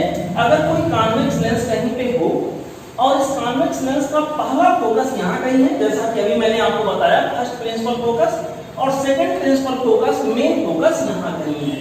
कोई ऑब्जेक्ट मैंने यहाँ रखा है, इसका इमेज यहाँ बन रहा है। सिचुएशन ऐसा हो कि ऑब्जेक्ट की दूरी, ऑब्जेक्ट का डिस्टेंस यहाँ F1 से x1 हो और F2 से इमेज की दूरी x2 हो। तो बच्चों object is at x1 distance from F1 and image is at x2 distance from F2। तो बच्चों इस लेंस का जो फोकल लेंथ होगा उसके लिए जो इक्वेशन हमारा बनेगा, f की वैल्यू आ जाएगी स्क्वायर रूट के अंदर x1 into x2। समझ गए बच्चों, बस छोटा सा एक इक्वेशन है, याद रखना है। चलिए आगे। आइए बच्चों अब हम लोग बात करते हैं image formation by convex lens. Convex lens के द्वारा इमेज का फॉर्मेशन कैसे होता है, कुछ मेन सिचुएशन को हम लोग देखते हैं। पहला सिचुएशन ये कि जब ऑब्जेक्ट हमारा इनफाइनाइट पे हो। बच्चों ऑब्जेक्ट अगर इनफाइनाइट पे है तो ऑब्जेक्ट से चलने वाली जो लाइट रेज होंगी प्रिंसिपल एक्सिस के पैरेलल मैंने दिखाया, आपस में भी पैरेलल, कहां पे जाके मिलेंगी, फोकस पर। इसका मतलब इमेज हमारा फोकल पॉइंट पे बनेगा। ऑब्वियसली इमेज एक पॉइंट के जैसा दिख रहा है, इमेज छोटा होगा, रेज वास्तव में मिल रहे हैं, इमेज रियल होगा, इमेज बहुत छोटा होगा, हाईली डिमिनिश्ड होगा, इमेज डायमेंशन इसका दिखाई नहीं पड़ रहा है। और इसके अलावा बच्चों लेंस के बिहाइंड होगा कि लेंस के फ्रंट पे होगा, मैं कहूंगा बिहाइंड द लेंस होगा, इमेज हमारा रियल होगा, डिमिनिश्ड होगा। कहां पे बनेगा बच्चों, फोकल पॉइंट पे बनेगा। कौन से फोकल पॉइंट पे, मेन फोकल पॉइंट पे बनेगा, यानी F2 पर बनेगा। और इसके अलावा बच्चों क्या हो सकता है, इसका मैग्निफिकेशन कितना होगा, 1 से कम, 1 से ज्यादा, 1 से काफी कम होगा। बच्चों इमेज इतना छोटा इमेज बन रहा है कि यहाँ के अंदर दिखाई ही नहीं पड़ रहा है, वेरी वेरी लेस देन 1। अब -1 से कि +1 से इमेज उल्टा बन रहा है कि सीधा बन रहा है, तो आगे जाके पता चला इमेज यहाँ उल्टा बनेगा। तो -1 से बहुत कम होगा। -1 का मतलब यहाँ मैथमेटिकल मीनिंग मत लगाइएगा, माइनस की साइन यहाँ डिनोट करती है कि इमेज का ओरिएंटेशन ऑब्जेक्ट के रिस्पेक्ट में रिवर्स है। बच्चों अब मान लेते हैं ऑब्जेक्ट को थोड़ा पास लाएं, ऑब्जेक्ट को थोड़ा पास लाएं 2F1 और इनफाइनाइट के बीच में, इनफाइनाइट इधर कहीं था और 2F1 के बीच में हम ऑब्जेक्ट को लाके रख देते हैं। मेरे प्यारे बच्चों अगर मैं ऑब्जेक्ट को यहाँ रखूंगा, इमेज बनाने का प्रयास करूंगा, चलिए देखते हैं। एक रे मैंने चलाया जो कि प्रिंसिपल एक्सिस के पैरेलल गया। ऐसा कोई रे जो प्रिंसिपल एक्सिस के पैरेलल जाता है बच्चों, लेंस से गुजरने के बाद वो कहां से जाएगा, फोकल पॉइंट से जाएगा, F2 से जाएगा, आप देख लीजिए। और जो यहाँ ऑप्टिकल सेंटर से गुजरेगा वो बिना डेविएट हुए बच्चों निकल जाएगा। अगर स्केल से नाप के अच्छे से बनाया जाए तो ये जो इमेज यहाँ के अंदर बनेगा बच्चों, वो कुछ यहाँ बनेगा F2 और 2F2 के बीच में। जब हमने ऑब्जेक्ट को इनफाइनाइट और 2F1 के बीच में रखा है तो इमेज बच्चों F2 और 2F2 के बीच में बन रहा है। यहाँ पर ये इमेज हो गया। इमेज कैसा होगा पूछा जाए, ऑब्वियसली रेज वास्तव में मिले हैं, रियल होगा, डिमिनिश्ड होगा कि बच्चों मैग्नीफाइड होगा। सही से अगर बना के देखोगे बच्चों तो ऑब्जेक्ट की तुलना में इमेज की साइज कम आएगी, यानी ये डिमिनिश्ड होगा, बहुत ज्यादा नहीं लेकिन डिमिनिश्ड होगा। यहाँ के अंदर बच्चों मैं पूछूं इमेज रियल है, चलो ठीक है, डिमिनिश्ड है, चलो ठीक है, कहाँ पे बनेगा, मैं कहूंगा F2 और 2F2 के बीच में बनेगा, बहुत अच्छी बात है। सर इमेज इन्वर्टेड होगा कि इरेक्ट होगा, बेटा जी यहाँ के रेस्पेक्ट में, ऑब्जेक्ट के रेस्पेक्ट में इमेज कैसा होगा, इन्वर्टेड होगा। बिहाइंड द लेंस बनेगा कि इन फ्रंट में बनेगा, बिहाइंड द लेंस बनेगा। मैग्निफिकेशन यहाँ पर क्या होगा, 1 से कम होगा कि ज्यादा होगा, कम होगा। यहाँ मैग्निफिकेशन के लिए साइन माइनस रखूं कि प्लस, माइनस रखिए सर, क्योंकि यहाँ पर इमेज उल्टा बन रहा है। ठीक है बच्चों, इसी तरह से हमने ऑब्जेक्ट को थोड़ा और आगे किया। इस बार ऑब्जेक्ट को हम 2F1 पर ले आए, देखते हैं इमेज कहाँ बनेगा। बच्चों यहाँ से चलने वाला, इसके टॉप से चलने वाला लाइट रे यहाँ का संदेशा लेके जा रहा है। जैसे ही प्रिंसिपल एक्सिस के पैरेलल चलने वाला लाइट रे लेंस से होकर गुजरेगा, वो बच्चों कहाँ से होकर पास होगा, फोकल पॉइंट से होकर के पास होगा और इस प्रकार से बच्चों आगे कहीं बढ़ेगा। जो लाइट रे बच्चों यहाँ फोकल पॉइंट से पास होगा, F1 से पास होगा, वो लेंस से गुजरने के बाद पैरेलल हो जाएगा। कोई दो आप चला के देखना है आपको। तो बच्चों अगर बिल्कुल सही तरह से इसको मेजर करके की चीज को बनाया जाए तो आप देखोगे कि अगर ऑब्जेक्ट को हम 2F1 पर रखे हैं तो इसका इमेज यहाँ के अंदर बच्चों 2F2 पर बनेगा। और यहाँ के अंदर अगर ध्यान से देखा जाए तो ऑब्जेक्ट की साइज और इमेज की साइज बिल्कुल सेम आएगी। अगर बिल्कुल एग्जैक्टली आप नाप के बनाओगे तो ये साइज सेम आएगा। यहाँ के अंदर इमेज के बारे में पूछिए, रियल होगा। इमेज के बारे में पूछिए, सेम साइज का होगा, सेम साइज का होगा with respect to object, same size का होगा। ठीक है बच्चों, यहाँ के अंदर इमेज के बारे में पूछें, कहाँ बनेगा, फ्रंट में कि बिहाइंड में, बिहाइंड द लेंस बन के आएगा बच्चों। इमेज के बारे में पूछें कि यहाँ ये डिमिनिश्ड होगा कि मैग्नीफाइड होगा, मैंने बताया सेम साइज का होगा। यहाँ मैं पूछूं इन्वर्टेड होगा कि इरेक्ट होगा, ऑब्जेक्ट की तुलना में ये इन्वर्टेड होगा। यहाँ के अंदर बच्चों मैग्निफिकेशन की मैं बात कर लूं, मैग्निफिकेशन यहाँ कितना होगा, मैग्निफिकेशन सिचुएशन 1 होगा, बट क्योंकि इमेज यहाँ इन्वर्टेड है यहाँ माइनस लगा देंगे। ठीक है बच्चों, हम ऑब्जेक्ट को थोड़ा और आगे बढ़ाएंगे। देखिए ऑब्जेक्ट को ज्यों-ज्यों आगे बढ़ाता जा रहा हूं, इमेज जो हमारा है बच्चों, वो इमेज देखिए, इमेज पहले F2 पर था, थोड़ा और दूर गया, यहाँ थोड़ा और दूर गया, इस बार और दूर निकल जाएगा। यहाँ पर ऑब्जेक्ट को हम और पास लेके आए, ऑब्जेक्ट के चलने वाली जो लाइट रे है जाएगा F2 से, जो ऑप्टिकल सेंटर से जाएगा वो सीधे सीधे यहाँ पास आउट हो जाएगा। तो बच्चों यहाँ के अंदर इमेज कहाँ बनेगा, इमेज हम देखें ध्यान से, अच्छे से डायग्राम को बना के चेक किया जाए तो इमेज यहाँ F2 और 2F2 के बीच में कहीं पर बन के आएगा। इमेज कैसा होगा, यहाँ डायग्राम उसे उतना अच्छा नहीं बना है क्योंकि मैंने यहाँ मेजर करके नहीं बनाया है। इनफैक्ट इस बार जो हमारा इमेज होगा बच्चों, वो थोड़ा सा ऑब्जेक्ट की साइज से ज्यादा होगा, ऑब्जेक्ट से बड़ा होगा, रियल इमेज होगा, बिहाइंड द लेंस होगा, इन्वर्टेड होगा और बच्चों F2 2F2 के बीच में कहीं पर इमेज बन रहा होगा। और यहाँ पर मैग्निफिकेशन की अगर बात करें तो ग्रेटर देन कह सकते हैं, ग्रेटर देन 1 होगा, 1 में -1 ले लीजिए क्योंकि इन्वर्टेड है। यहाँ पर बच्चों ऑब्जेक्ट को थोड़ा और पास लाएं, F1 पर ला के रख दें, हम सोचे इमेज कहाँ के अंदर बनेगा, तो हम देखेंगे एक लाइट रे जो प्रिंसिपल एक्सिस के पैरेलल गया F2 से होकर गुजरेगा, जो लाइट रे ऑप्टिकल सेंटर से गया सीधे निकल जाएगा। तो देखेंगे दोनों रे सही से बनाओगे तो बिल्कुल पैरेलल हो जाएंगे, और पैरेलल अगर हो जाएंगे तो कहाँ पे मिल सकते हैं, इनफाइनाइट पे मिल सकते हैं। इमेज कहाँ पे बन सकता है, इनफाइनाइट पे बन सकता है। इमेज जो भी बनेगा वो हाईली मैग्नीफाइड होगा। फिलहाल वास्तव में यहाँ इमेज बनता ही नहीं है, लेकिन ठीक है, इमेज अगर पूछे कैसा कहीं बनेगा तो कैसा बनेगा, वास्तव में मिलेंगे, रियल होगा, हाईली मैग्नीफाइड होगा बच्चों। और इसके अलावा यहाँ पर इन्वर्टेड होगा, इसके अलावा जो जो बातें हैं बिहाइंड द लेंस होगा, और magnification very very greater than -1। अब ये लास्ट वाला जो केस आता है बच्चों, ये सबसे खास हो जाता है। यहाँ सारी चीजें जो अभी तक परंपराएं चल रही थी वो रिवर्स हो जाती हैं। देखिए इस बार ऑब्जेक्ट को मैं F1 और ऑप्टिकल सेंटर के बीच में रखने जा रहा हूँ। ऐसा मैं करके देखूं तो ऑब्जेक्ट के टॉप से चलने वाला लाइट रे F2 से होकर गुजरेगा, और बच्चों यहाँ पर ये जो प्रिंसिपल एक्सिस के पैरेलल गया था F2 से गुजरा, और यहाँ पर जो ऑप्टिकल सेंटर से जाएगा वो बिना डेविएट हुए सीधे निकल जाएगा। मेरे प्यारे बच्चों, इनको इधर मिलने की पॉसिबिलिटी तो है नहीं, पीछे बढ़ाइए, यहाँ नहीं मिलेंगे।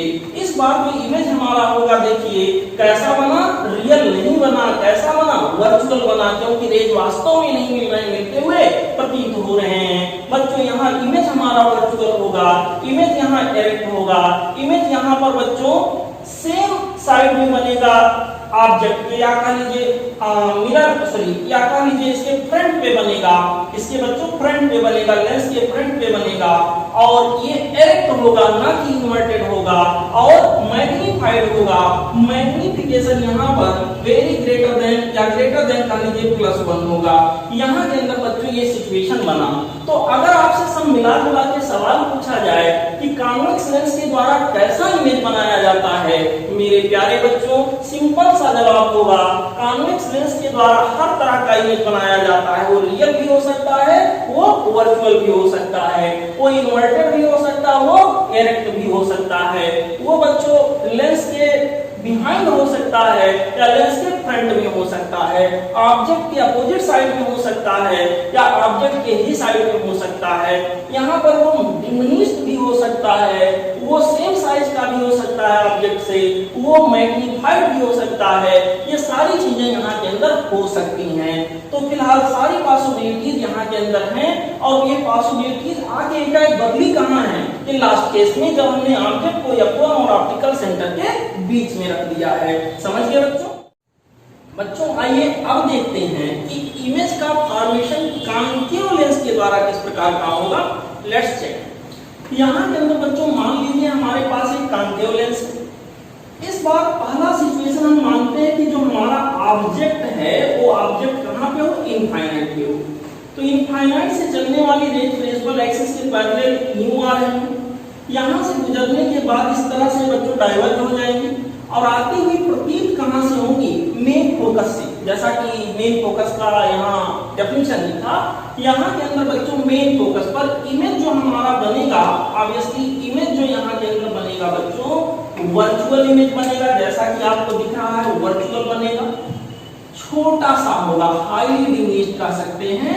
यहाँ के अंदर दूसरा इन फ्रंट ऑफ लेंस बनेगा, यूं कह लीजिए सेम साइड, ऑब्जेक्ट जिधर के साइड में है उधर के साइड में ही इमेज बनेगा। और यहाँ पर कह सकते हैं यार in front of lens, lens के फ्रंट में बनेगा, या कह लीजिए स्पष्ट करने के लिए in the same side as a object. और यहाँ के अंदर बच्चों और क्या क्या खास बातें होंगी, एरेक्ट होगा कि ये इन्वर्टेड होगा। तो बच्चों ये एरेक्ट होगा, अभी दिख नहीं रहा, अगले में दिखने लगा, ये देखिए ये एरेक्ट होगा। और यहाँ पर अगर आके हम एक सिचुएशन और देखें कि भाई ऑब्जेक्ट को हम इनफाइनाइट के अलावा कहीं और रखें और किसी भी सिचुएशन में चेक कर लें, तो देखिए कोई एक सिचुएशन में चेक कर रहा हूं, सब स्पष्ट हो जाएगा। यहाँ से चलने वाली जो लाइट रेज है बच्चों, जो प्रिंसिपल एक्सिस के पैरेलल आई, वो इस तरह से बच्चों डाइवर्ज होते जाएगी कि लगेगा कि जैसे आप कहां से रही हो, यहाँ मेन फोकस से आ रही हो या टू से आ रही हो, ठीक है। और जो लाइट ने यहाँ ऑप्टिकल सेंटर से होकर गुजरेगा वो बिना डेविएट हुए बच्चों इसको पार कर जाएगा। अब ये दोनों लाइट रेज के मिलने की पॉसिबिलिटी तो थी नहीं, तो दोनों को आप पीछे बढ़ाइए, तो दोनों को इसी लाइट रे को हम पीछे बढ़ाते जाए तो यहाँ पर आके मिला और ये यहाँ पे आके मिला। इमेज का फॉर्मेशन बच्चों यहाँ कहीं हुआ। तो आप देख सकते हैं इमेज जो हमारे पास है वो ऑब्जेक्ट के जैसा बन रहा है, बशर्ते ऑब्जेक्ट के सेम साइड में बनना, लेकिन कैसा बन रहा है, वर्चुअल बनेगा, रियल नहीं बनेगा, क्योंकि यहाँ रेज वास्तव में नहीं मिल रहे हैं, मिलते हुए प्रतीत हो रहे हैं। मेरे प्यारे बच्चों इमेज कैसा होगा, वर्चुअल होगा, अभी भी डिमिनिश्ड होगा, in front of the lens होगा, या कह लीजिए in the same side as of object होगा। ये सारे सिचुएशन जो यहाँ थे लगभग वहां भी वही होंगे। अब यहाँ एक कॉमन सी बात है, कॉनकेव लेंस के द्वारा इमेज का फॉर्मेशन कभी भी रियल नहीं हो सकता। जनरल सिचुएशन में बच्चों कॉनकेव लेंस के द्वारा इमेज का फॉर्मेशन जो होगा उसमें इमेज कभी भी रियल नहीं हो सकता। मैं जनरल सिचुएशन की बात कर रहा हूं। ऐसा ना हो कि लेंस को आप किसी लिक्विड में ऐसे लिक्विड में रख दिए कि वो लिक्विड का रिफ्रैक्टिव इंडेक्स लेंस से ज्यादा था, तो कॉन्वेक्स जैसा व्यवहार कर जाएगा। बट जनरल कंडीशन में लेंस हमारा ग्लास का हो और यहाँ पर हमारा बाहर का मीडियम एयर हो, कहने का मतलब लेंस का मीडियम बाहर के मीडियम से ज्यादा रिफ्रैक्टिव इंडेक्स वाला हो, तो बच्चों ऐसे केस में कॉनकेव लेंस के द्वारा बनाया जाने वाला इमेज हमेशा वर्चुअल होगा, हमेशा डिमिनिश्ड होगा, हमेशा बच्चों सेम साइड में रहेगा ऑब्जेक्ट के, यहाँ पर हमेशा इरेक्ट होगा। ये सारे कंडीशंस के साथ जुड़े रहेंगे, जैसा कि अभी हम लोगों ने वहां पर देखा, वहां सारे सिचुएशन पॉसिबल थे, रियल वर्चुअल सब था, इन्वर्टेड इरेक्ट सब था। यहाँ पर बच्चों वर्चुअल हमेशा होगा, हमेशा इरेक्ट होगा, हमेशा सेम साइड में होगा ऑब्जेक्ट के। बच्चों यहाँ पर ये सारे सिचुएशन हमेशा डिमिनिश्ड होगा, ठीक है। तो इसको याद